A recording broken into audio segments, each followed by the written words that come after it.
Think about the last time you saw a couple, break up. Oh, yeah.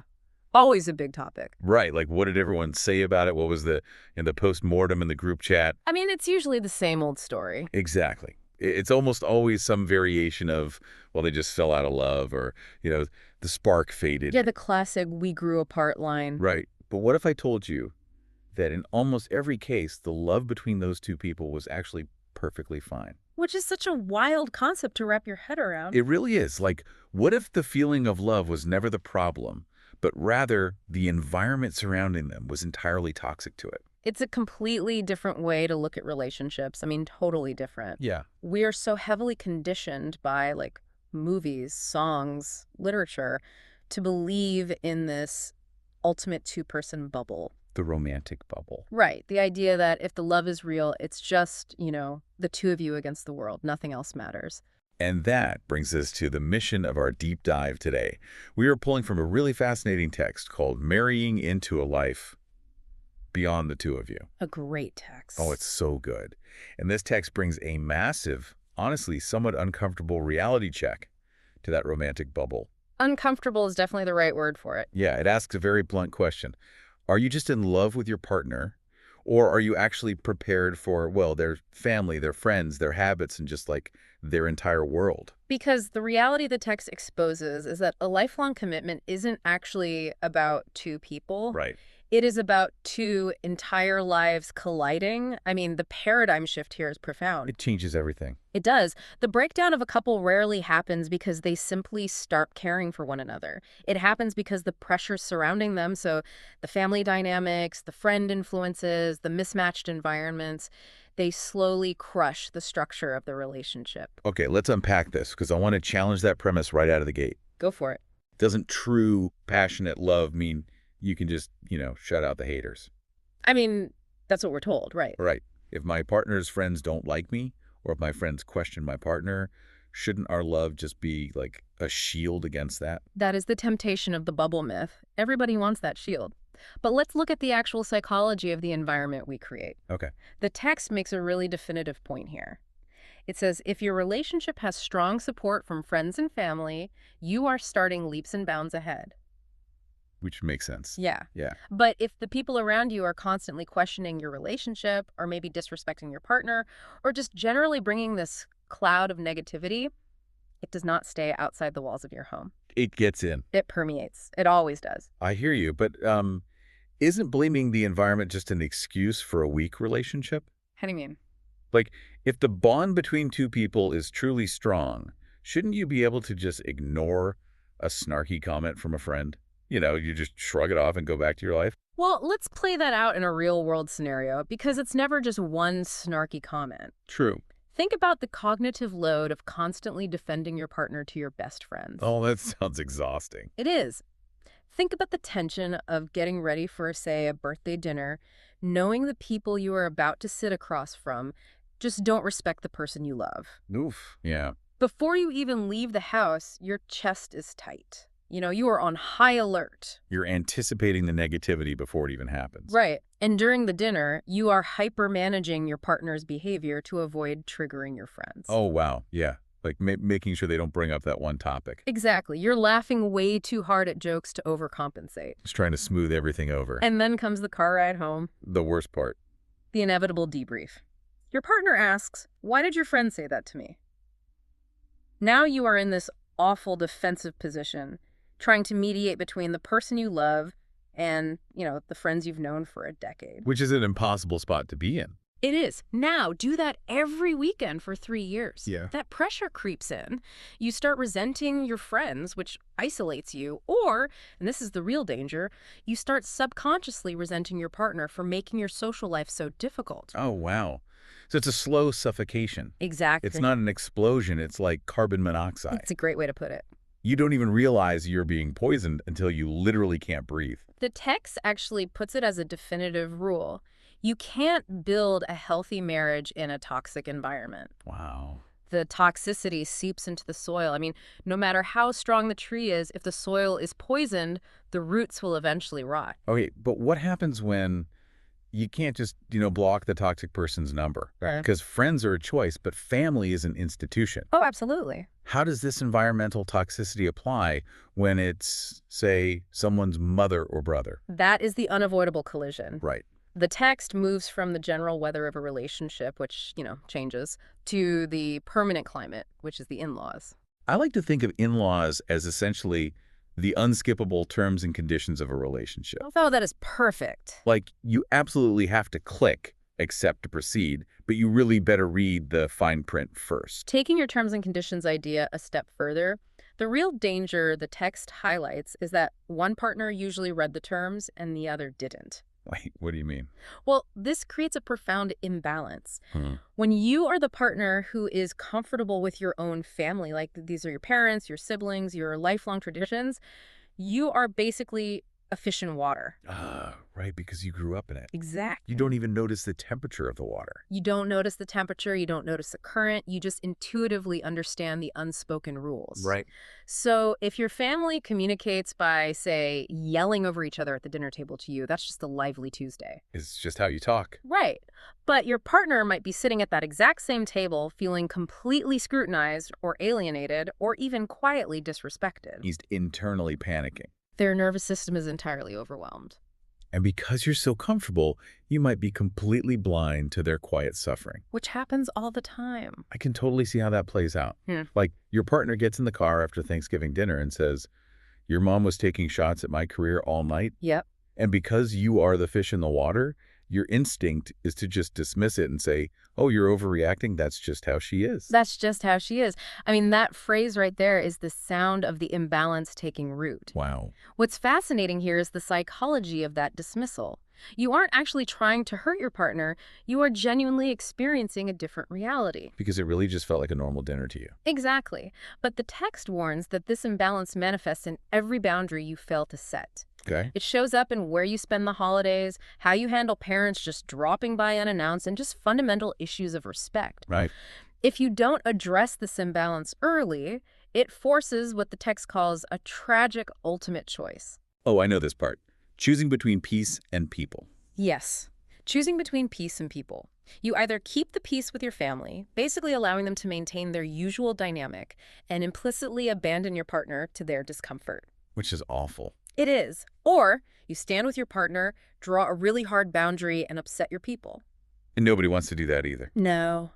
If this hasn't been navigated proactively, it is an excruciating position that just breeds deep resentment on all sides. It really paints a stark picture of how external forces dictate internal happiness. It really does. But let's shift gears a bit. We've talked about the families we are forced to navigate, but what about the lives we actively choose to build? Right, the friends and communities. Because this is where the text brings up a much more subtle threat to a marriage, what it calls the slow drift of social circles. Yeah, this is so common. Even if the in-laws are wonderful and your friends are generally supportive, your daily habits can silently erode a partnership. How so? The danger here is living two completely separate social lives. Now, here's where it gets really interesting, because society constantly tells us that maintaining our own independence is healthy. Right, don't lose yourself. Exactly. Yeah. Every modern relationship column says, don't lose yourself. Keep your own friends. Keep your own hobbies. True. So where exactly is the line between healthy independence and this dangerous drift into two different worlds that the text is warning us about? It's a great question. Healthy independence means you retain your individual identity. So taking a Saturday morning to go hiking alone or having a specialized hobby group that is just yours is perfectly fine. That's just having a life. Right. That is an activity.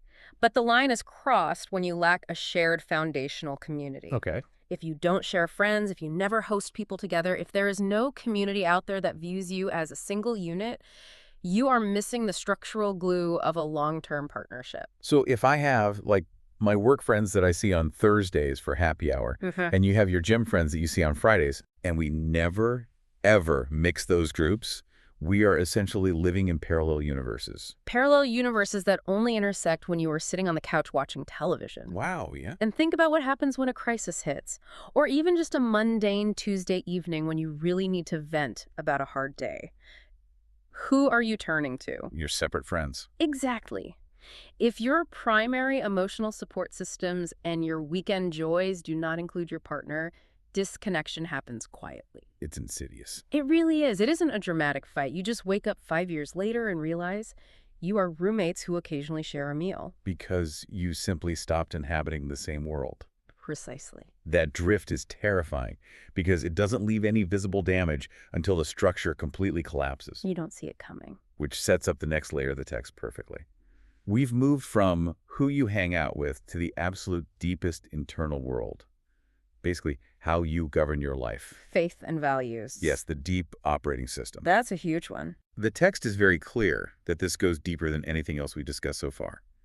Having strong faith or, deeply held values tied to a community versus a lack thereof, that is not a small, quirky difference between two people. Not at all. To use an analogy, values and faith were like the operating system of a smartphone.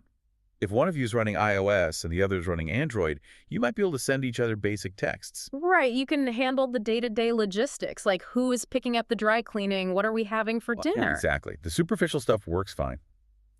But when you try to run a heavy application like deciding whether to lend a large sum of money to a struggling sibling, or how to discipline a teenager, or even how to process the grief of losing a parent, the systems just aren't going to sync up. They can't communicate. Code doesn't translate, and the system crashes.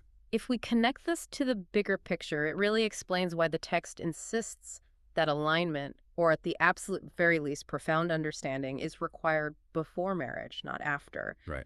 Faith and values inform your baseline definition of what is right and wrong. Oh. They define what a good life actually looks like and what sacrifices are worth making. Trying to align your core operating systems Yeah. after you have already built a life together seems like, trying to change the foundation of a house while you are already living in the upstairs bedroom. That is a perfect analogy. And unfortunately, that is the reality for many couples. Yeah. Let's look at how those heavy applications crash in real time. Imagine one person derives their moral compass from a deeply held faith community where the baseline expectation is to give 10% of their income away and volunteer every single Sunday. Okay, a very structured set of values. Right. Now, the other person operates from a secular, individualistic framework, believing Sundays are strictly for resting and, extra money should be invested for early retirement. I mean, that isn't just a disagreement over a weekend schedule. That is a fundamental clash of worldviews. Exactly. And every major life event becomes a friction point. I can see that. How do we spend our money? How do we educate our children? What are our obligations to our extended family? Everything becomes a battle. Yes. If you wait until the wedding ring is on to figure out how your operating systems are going to process those questions, you are inviting a catastrophic level of environmental stress into the relationship. So we've essentially diagnosed 4 major environmental threats here. We have. We've got the toxic atmosphere of unsupportive friends, the institutional collision of unbalanced in-law dynamics, the silent killer of separate social circles, and the core system failure of mismatched values. It's a lot. It is a lot. Yeah. So what does this all mean? Like, if the environment is this inherently hostile, how do we take all these warnings and actually build something resilient? Well, the good news is the source text transitions from just diagnosing the problem to offering an actionable cure. Oh, good. And the cure is proactive construction. Okay. You don't just ignore these pressures and hope your feeling of love is somehow strong enough to survive them. You turn and face the environment head on. Which is scary, but necessary. The text actually gives us 3 very specific questions that couples must ask each other. Yes, these are crucial. 1, where do you feel unsupported? 2, what feels off in our relationship environment? And 3, what do we need to build together? Those questions require a level of vulnerability that goes far beyond just romance. Oh, absolutely. You are shifting the focus from, do you love me, to how are we designing our life? Right. If your partner says they feel unsupported around your family, you don't get defensive. You treat it as an architectural flaw in the environment you share, and you ask, okay, how do we fix the blueprint? Which brings up a line from the text that honestly synthesizes this whole journey for me. It says, strong couples don't just love each other, they build a life that supports that love. It's a powerful statement. It really is. Love, at its core, is a feeling. It's that beautiful bubble we started this deep dive with. But a lasting marriage, a lifelong partnership, is an intentional infrastructure project. An intentional infrastructure project. I love that phrasing. You are actively designing an environment that makes it easy for your love to thrive, rather than forcing your love to constantly fight against a hostile environment. Right, you're paving the road. Exactly. You are pouring the concrete, putting up the load-bearing walls, and ensuring the roof can actually withstand a storm. If the soil is toxic, you amend the soil. Yeah. If the in-laws are overstepping, you build a fence. It's about making sure the ecosystem around the roots is actually giving the tree what it needs to grow. Perfectly said. So, to bring it all home, the central thesis you should walk away with today is this. You are never just marrying a person. You are marrying their world. And before you make that leap, you need to be absolutely sure it is a world you can both comfortably live in. I completely agree. And I want to leave you with one final thought to mull over. Oh, please do. We've spent this time talking about making sure you can survive your partner's world, but flip the mirror for a moment. If you were to draw a map of your own world right now, your daily habits, your friends' attitudes, your family's unwritten rules, what invisible borders or hidden quicksand would you find? Oh, wow. What parts of your own world are you unknowingly forcing a partner to adapt to? That is a fascinating question. We all want to believe we are the easy ones to live with, but, our water has a temperature too. It absolutely does. Thank you all so much for joining us on this deep dive. Keep questioning, keep learning, and we'll see you on the next one.